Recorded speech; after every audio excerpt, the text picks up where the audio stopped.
BRS कारगुजार सदर केटी रामाराव ने रियासत की कांग्रेस हुकूमत की जानिब से रायतू भरोसा की रकम को कम करने के खिलाफ किसानों और बीआरएस कायदीन को एहतजाज करने की कॉल दी है। केटीआर ने रायतू भरोसा के लिए 15,000 रुपये के किए गए वादे के खिलाफ उसे कम करते हुए 12,000 रुपये करने पर कांग्रेस हुकूमत को सख्त तनकीद का निशाना बनाया और बार बार दरखास्तों के बावजूद किसान पर मुबनी स्कीम को नाफिज करने में नाकाम रहने पर कांग्रेस को शदीद तनकीद की। बीआरएस लीडर केटीआर ने पेश क़यासी करते हुए कहा कि रायतू भरोसा को रियासत में बल्दियाती इंतखाबात के बाद रोक दिया जाएगा। उन्होंने 6 जनवरी को बड़े पैमाने पर रायतू भरोसा के लिए हुकूमत के खिलाफ एहतजाज का किसानों और पार्टी कैडर से मुतालबा किया। कांग्रेस पार्टी నాయకులకు కార్యకర్తలకు మేము పిలుపునిస్తా ఉన్నాం।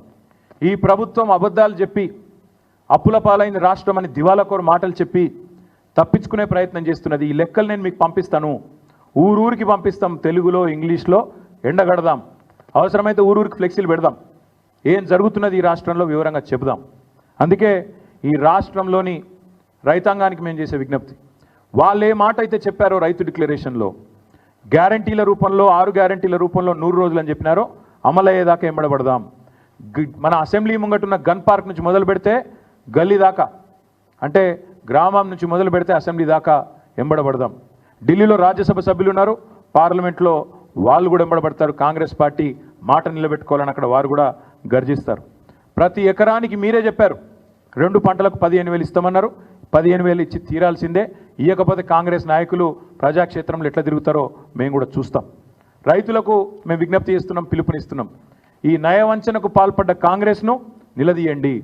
ఎక్కడికక్కడ కాంగ్రెస్ కార్యకర్తలను కాంగ్రెస్ నాయకులను అడగండి, కాంగ్రెస్ ప్రజాప్రతినిధులను అడగండి, ఏమైందయ్యా, ఎందుకు అబద్ధాలు చెప్తున్నారు, రాష్ట్రం అప్పుల పాలైందని చెప్పి దివాలాకోరు మాటలు ఎందుకు మాట్లాడుతున్నారు అడగండి। అదేవిధంగా మీకు బాకీ ఉన్న 17,500 రూపాయల ఎకరానికి ఖచ్చితంగా ఇచ్చేదాకా కాంగ్రెస్ పార్టీని ఎక్కడికక్కడ నిలదీయండి అని పిలుపునిస్తూ ఉన్నాం।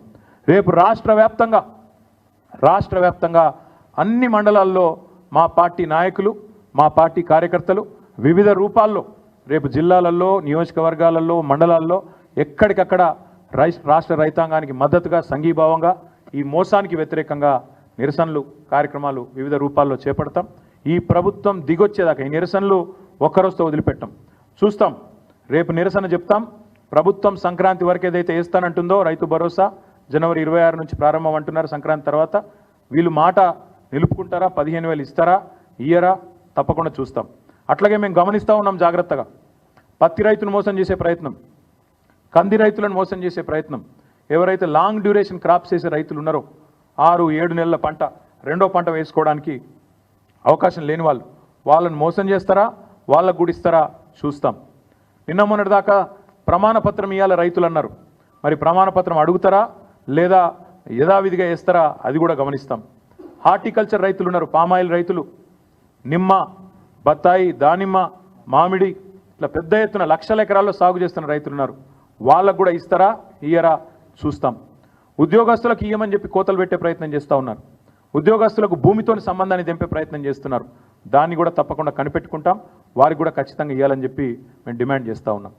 ఎందుకు చెప్తున్నా ఈ మాట అంటే ఆవేదనతో, ఈ పథకం ప్రపంచ చరిత్రలో కాదు, ఎక్కడ కూడా ఏ నాయకుడు